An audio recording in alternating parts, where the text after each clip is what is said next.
Okay, so I think we're go for the. It's really weird looking at yourself when you do a video. Got a new laptop. Thanks, Gage. Much obliged. I'm sure that Rob appreciates it too because he got my old laptop, and now we have more computers than we do dumbbells in this place.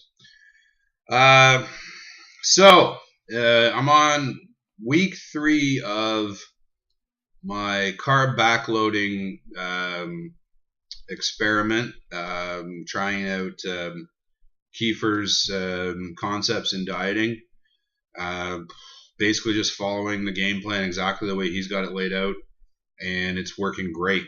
Down into the 310s now, where I was up getting close to 340, so I've got about 25 solid pounds of weight gone.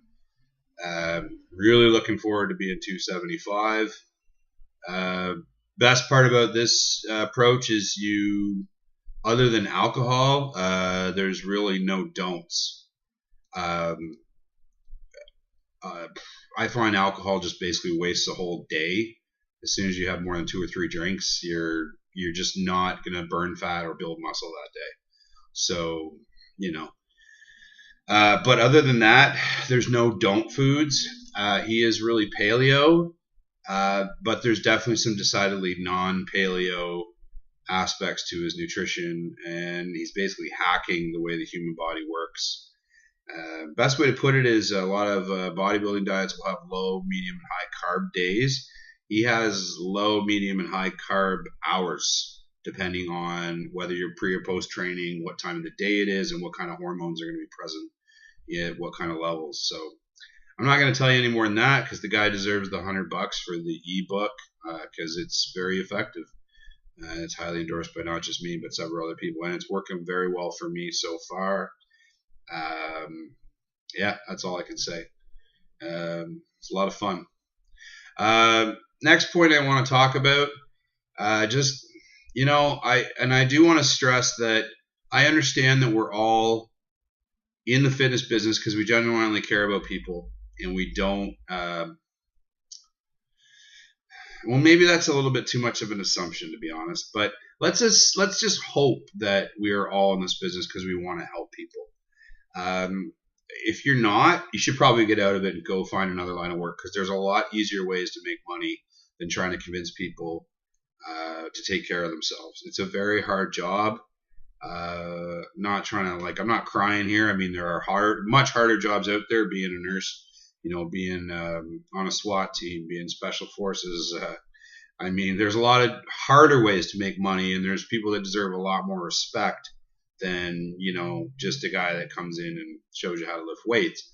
But that being said, we do make a difference in people's lives, at least a little bit.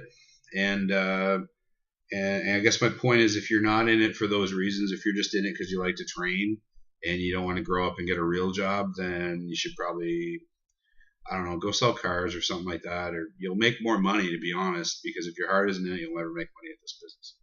But, okay, with all that to be said, I saw something this week that really irked me. I saw somebody talking about, and I know this person, and if you're listening, I'm not going to say who you are. I'm not trying to be a dick, and I know that you are great at what you do because you've worked for me before.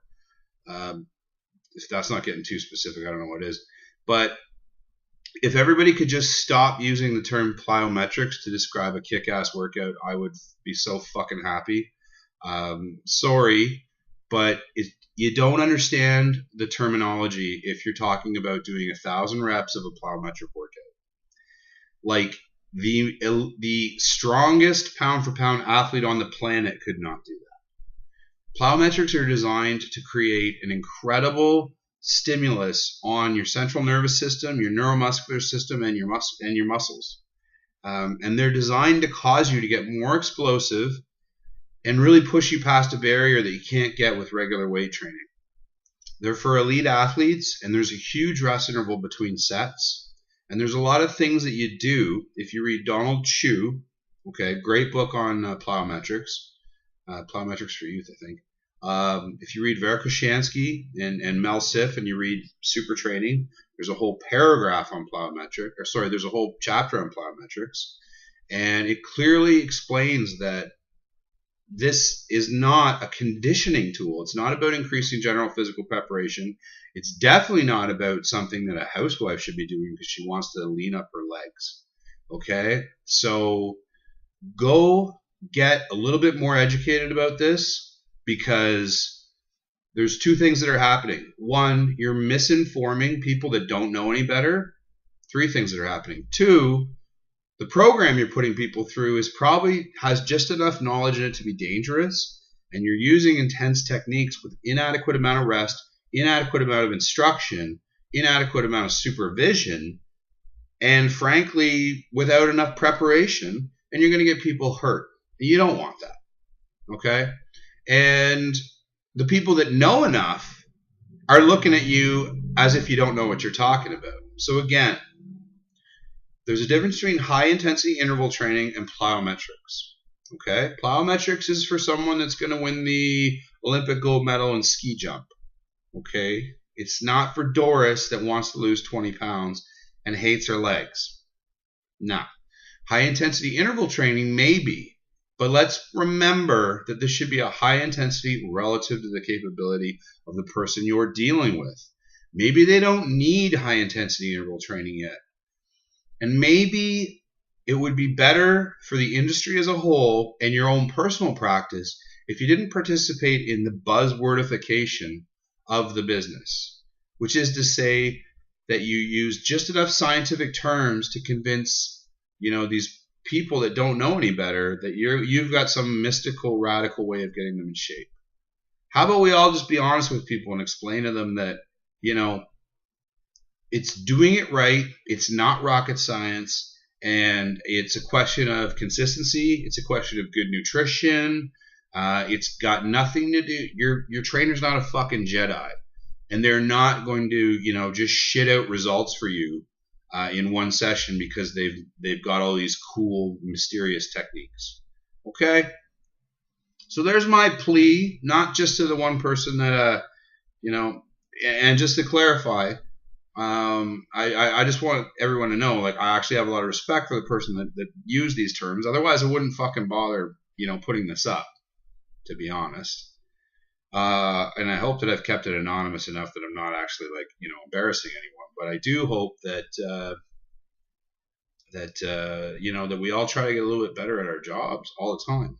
If people got feedback from me, I take it. I've been wrong about shit before. I don't remember when. You could ask Nancy, she'd know. She always knows when I'm wrong. Okay, well, other than that, it's been a fantastic week. No podcast this week, so just 8 minutes of Thom, which is more than anyone really needs. And thanks a lot.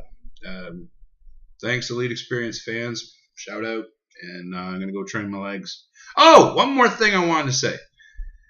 So the reason I'm doing this right now, other than because I have this awesome client who gave me a brand new laptop for sessions and stuff, is actually was one of Rob's clients, so I can't even take the credit for it.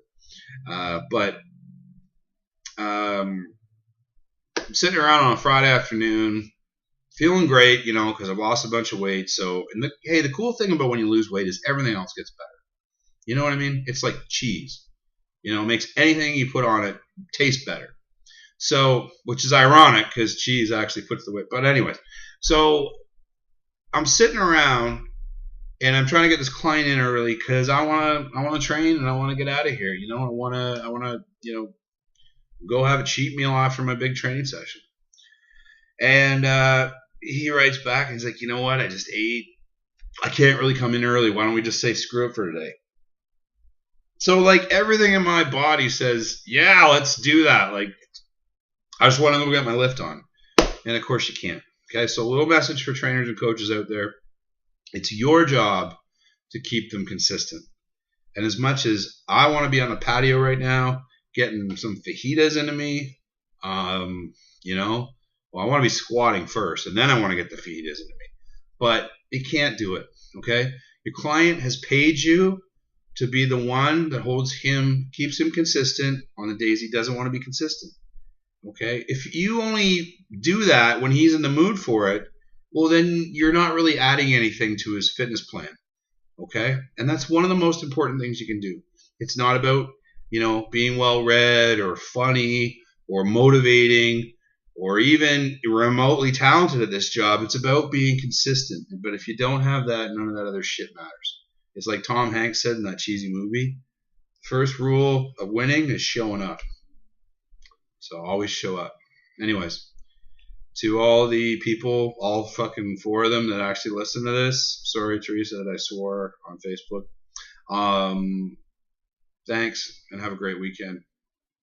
Oh, by the way, Canada, best country in the world. Happy birthday. We love you. Bye.